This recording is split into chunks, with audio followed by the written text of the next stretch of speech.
మన గౌరవ ముఖ్యమంత్రి మాటిస్తే మాట తప్పకుండా మడమ తిప్పకుండా ఇచ్చిన మాట కట్టుబడి ఉండే పెద్దలు యనుమల రేవంత్ రెడ్డి రంగుల జెండా బండి సింగమోలే కదిలినాడు కాంగ్రెస్ సూర్యుడు మన రేవంత్ అన్న నిగ్గదీసి ఎదిగే మనగాడు వీడు భూమిన వానైతాడు బీద సాదల ధైర్యం వీడు దొంగ దొరల భరతం పడతాడు మన రేవంత్ అన్న పేద ఇంటికి పండుగ తెస్తాడు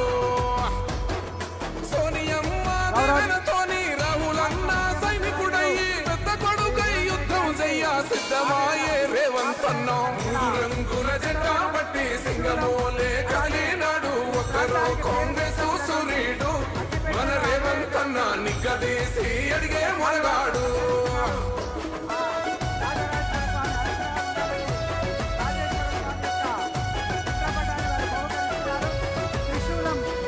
దాడులన్నీ జరిగిన గాని దడువలేదు రేవంత్ అన్న గంతకంతా ఎత్తుకు ఎదిగాడు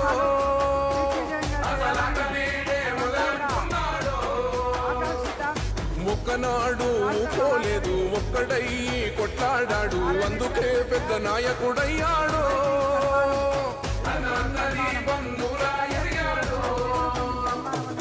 అమరవీరుల త్యాగం చూసి అమ్మ సోనియ చలువతోటి వచ్చిన మన తెలంగాణ రక్షణే చేయమంటున్నాడు రంగుల జెండా బట్టి సింగమోలే కదిలినాడు ఒక్కరో కాంగ్రెస్ సూర్యుడు మన రేవంత్ అన్న నిగ్గదీసి అడిగే మొనగాడు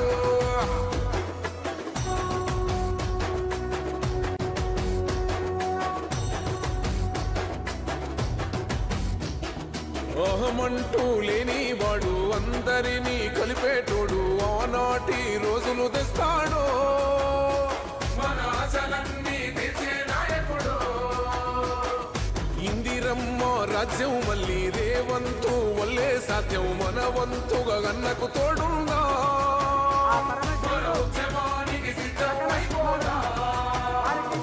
తెలంగాణ పులి బిడ్డ మరవబోదు నిన్ని గంట జై జై మా రేవంత్ అన్న గన్నది మన తెలంగాణ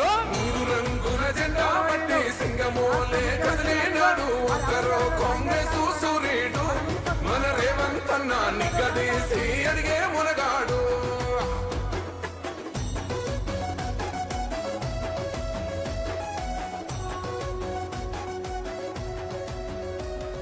రాజ్యమొచ్చి ఏడేళ్ళాయే రాతలింకా మారకపాయే మోసగాడి సేతుల దిక్కిల్ది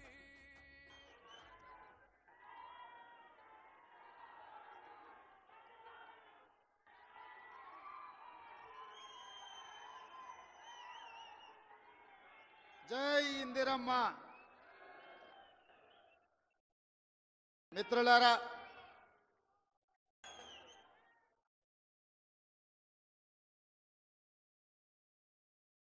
వేములవాడ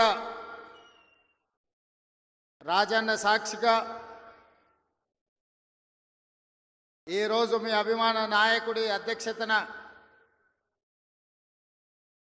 ఆది శ్రీనివాస్ మీ శాసనసభ్యుడి అధ్యక్షతన రాజన్న సిరిసిల్ల జిల్లా అభివృద్ధి కార్యక్రమాలకు తెలంగాణ రాష్ట్ర ప్రభుత్వం శ్రీకారం చుట్టి ఈ కార్యక్రమంలో నా సహచర మంత్రివర్గ సభ్యులందరూ, పార్లమెంట్ సభ్యులు, శాసన మండలి సభ్యులు, శాసన సభ్యులు, పార్టీ ముఖ్యమైన నాయకులు, ప్రభుత్వ అధికారులు, ప్రాణ సమానులైన ఈ అధికారం రావడానికి అహర్నిశలు రాత్రి మొవళ్ళు కష్టం చేసి ఈ కుర్చీలో కూర్చోబెట్టిన వేలాది మంది కుటుంబ సభ్యులందరూ కూడా మనస్ఫూర్తిగా ధన్యవాదాలు, కృతజ్ఞతలు తెలియజేస్తున్న మిత్రులారా. ఆనాడు పాదయాత్ర సందర్భంగా సమ్మక్క సారలమ్మ ఆశీర్వాదం తీసుకొని మొదటి అడుగు వేసిన రోజే ఈ అడుగు కేసీఆర్ గడీలను కూల్చే వరకు ఆగదు. అందులో వేలాది మంది కాంగ్రెస్ పార్టీ కార్యకర్తలు పాల్గొనాలని ఆ పాదయాత్రలో భాగంగా వేములవాడ రాజన్నను దర్శించుకొని సామాన్య ప్రజలను, తెలంగాణ ఉద్యమకారులను, అమరవీరుల కుటుంబాలను, తెలంగాణ ఆడబిడ్డలనే కాదు వేములవాడ రాజన్నను కూడా మోసం చేసిన చంద్రశేఖరరావు ప్రభుత్వాన్ని గద్దె దించాలి అని ఈ గడ్డ మీద నుంచి ఆ రోజు మనం మాట్లాడుకోవడం జరిగింది. ఆనాడు పిసిసి అధ్యక్షుడిగా మీ దగ్గరకు వచ్చినప్పుడే ఆ రోజు చెప్పిన ఇందిరమ్మ రాజ్యం ప్రజాప్రభుత్వం ఏర్పడుతుంది, రాజన్నకు సంబంధించిన అభివృద్ధి కార్యక్రమాలు, అదేవిధంగా వేములవాడ, సిరిసిల్ల, అదేవిధంగా చొప్పదండి నియోజకవర్గాల అభివృద్ధి కార్యక్రమాలు, ముఖ్యంగా 2 దశాబ్దాల నుంచి మిడ్ మానేరు ముంపు బాధితుల సమస్యను పరిష్కరించాలి. మీ వంట వార్పు కార్యక్రమంలో, మీ నిరసన కార్యక్రమంలో, మీరు చేస్తున్న పోరాటంలో చాలాసార్లు నన్ను ఆహ్వానించడం ద్వారా ఆనాడు మీ సమస్య నా దృష్టికి తీసుకొస్తే మనకు అవకాశం వచ్చినప్పుడు ఆ సమస్యను పరిష్కరించాలి అని చెప్పి ఆనాడే మీకు మాట ఇవ్వడం జరిగింది. ఇవాళ అదే కాకుండా కలికోట సూరమ్మ ప్రాజెక్టు పాదయాత్ర సందర్భంగా ప్రాజెక్టు మొత్తం కలే తిరిగి ఖచ్చితంగా అధికారులకు వచ్చిన వెంబడే ఈ ప్రాజెక్టును పూర్తి చేసే బాధ్యత కాంగ్రెస్ ప్రభుత్వం తీసుకుంటుంది అని ఆనాడు ఈ ప్రాంత రైతాంగానికి చెప్పడం జరిగింది. ఆ రోజు పాదయాత్రలో పెద్దలు జీవన్ రెడ్డి గారు ఈ జిల్లా స్థితిగతులను, ఈ జిల్లాలో గత 40-50 సంవత్సరాల నుంచి చేసిన అభివృద్ధిని, ఈ ప్రాంతానికి ప్రాతినిధ్యం వహించిన ప్రజాప్రతినిధుల గురించి వారు తెలియజెప్పినప్పుడు ఈ కరీంనగర్ గడ్డకు పరిపాలన చాతుర్యమే కాదు పోరాటాల పౌరుషం ఉన్నదన్న సంగతి ఆ పాదయాత్రలో కూలంకషంగా తెలుసుకోవడం జరిగింది. కొండగట్టు హనుమంతుడి ఆశీర్వాదం తీసుకొని ఖచ్చితంగా ఈ జిల్లా అభివృద్ధి కార్యక్రమాలలో ఆనాడు శ్రీరామ్ సాగర్ నుంచి మొదలు పెడితే శ్రీపాద ఎల్లంపల్లి ప్రాజెక్టు వరకు ఈ ప్రాంతంలో కట్టిన ప్రాజెక్టులు కాంగ్రెస్ పార్టీనే, మిగిలిన వాటిని పూర్తి చేసేది కూడా కాంగ్రెస్ పార్టీనే అని ఆనాడు మీ అందరికీ ఆ రోజు చెప్పడం జరిగింది. ఈరోజు మళ్ళీ కాంగ్రెస్ అధికారంలోకి వచ్చి కాళేశ్వరం అసంపూర్తి ప్రాజెక్టులు కావచ్చు, అందులో ఉండే ప్యాకేజీలు కావచ్చు, కలికోట సూరమ్మ ప్రాజెక్టు కావచ్చు, సిరిసిల్లలో ఉన్న ప్యాకేజ్ 9 కావచ్చు, ఇట్లా చెప్పుకుంటూ వెళ్తే ఈ ప్రాంతంలో వాయిదాలు పడుతున్న సాగునీటి ప్రాజెక్టులను పూర్తి చేయడానికి మీ జిల్లా ఇన్ఛార్జ్ మినిస్టర్ పెద్దలు ఉత్తమ్ కుమార్ రెడ్డి గారు నిరంతరం సమీక్షిస్తూ, అధికారులను సమన్వయం చేస్తూ, ప్రజాప్రతినిధులతో సమాచారం తెప్పించుకుంటూ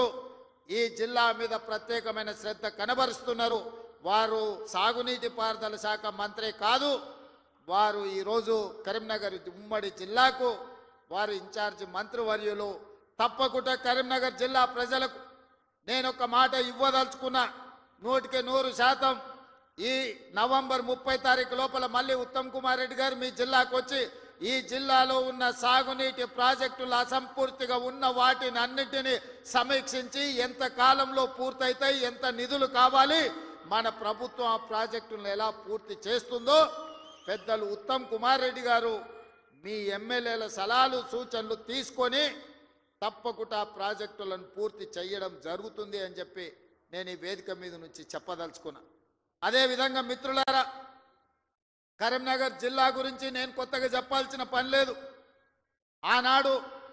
ఈ దేశానికి దశ దిశ నిర్దేశం సూచించిన పివి నరసింహారావు గారు మంతని శాసనసభ నియోజకవర్గం నుంచి గ్రామ స్థాయి నుంచి ఢిల్లీ వరకు నాయకత్వాన్ని అందించి పరిపాలన అంటే ఇట్లా ఉండాలి, తెలంగాణ బిడ్డ పరిపాలన